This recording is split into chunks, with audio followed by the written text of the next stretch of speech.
création de l'univers, la création de l'homme au chapitre 2.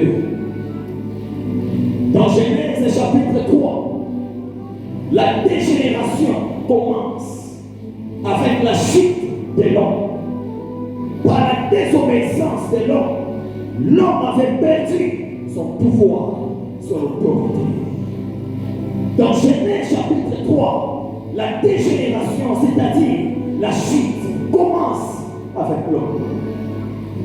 Dans Genèse chapitre 4, 5 jusqu'à 6, la dégénération de la famille commence aussi avec la jalousie de Caïn envers son frère. Je fais une parenthèse. La fois dernière, le prophète Solomon nous a dit le lundi que l'un des signes qui prouve ou qui montre que la sorcellerie travaille dans une famille, c'est quand le culte familial est touché. Lorsque le culte familial est touché, on voit des familles se diviser.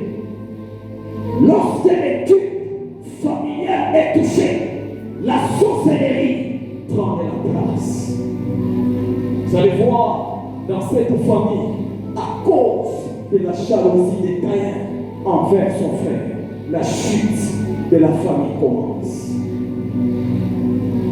Lorsque toutes les fois que tu commences à manifester une jalousie envers ton frère, tu es en train de créer une chute en toi.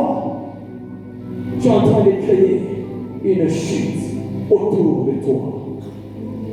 Et ce soir, par la grâce de Dieu et l'onction qui a enseigné, nous avons détruit toutes les formes de jalousie que le diable a placées dans nos familles. Amen.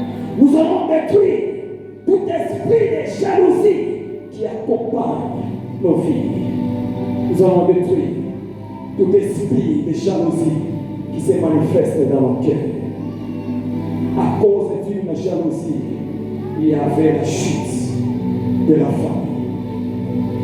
Lorsque vous lisez Genèse chapitre 7, 8 jusqu'à 9, on voit la chute ou la dégénération de la société.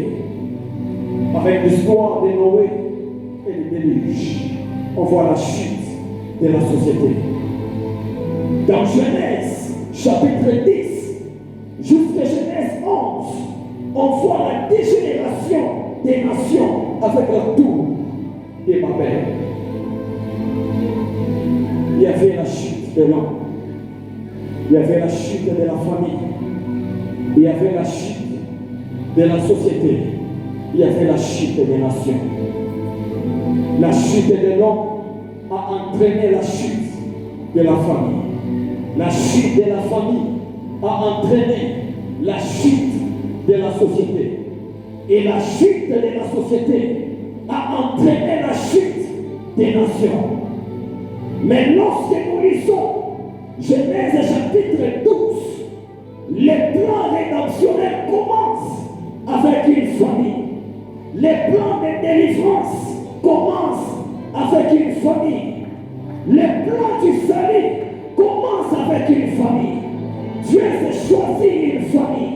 Et dans cette famille, Dieu s'est choisi un homme du nom d'Abraham, plus tard Abraham.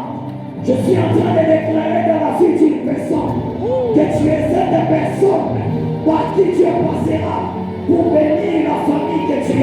Amène ta combat.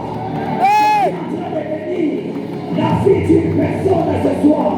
Que tu es le chemin, le canal par où Dieu passera pour bénir la famille de ton voisin. Pour bénir ta famille. De m'amener ta combat. De m'amener ma stick. Je monte encore.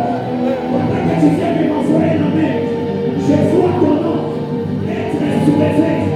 Et le Dieu des esprits de conseil te dit que tu es cette personne. Ce soir même, par où Dieu passera pour donner de la gloire à ton nom, pour donner de la gloire à ta famille. Jusque-là, tu ne crois pas. Je parle à une catégorie de personnes qui croient ce que je suis en train d'annoncer. Que tu es la personne que Dieu passera, par où Dieu passera, pour donner la délivrance à ta famille. Donne-moi la main.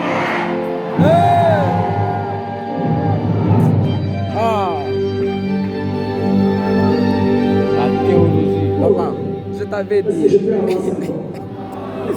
Est-ce que je peux avancer encore? Est-ce que je peux avancer encore? Le plan de rédemption commence avec une femme.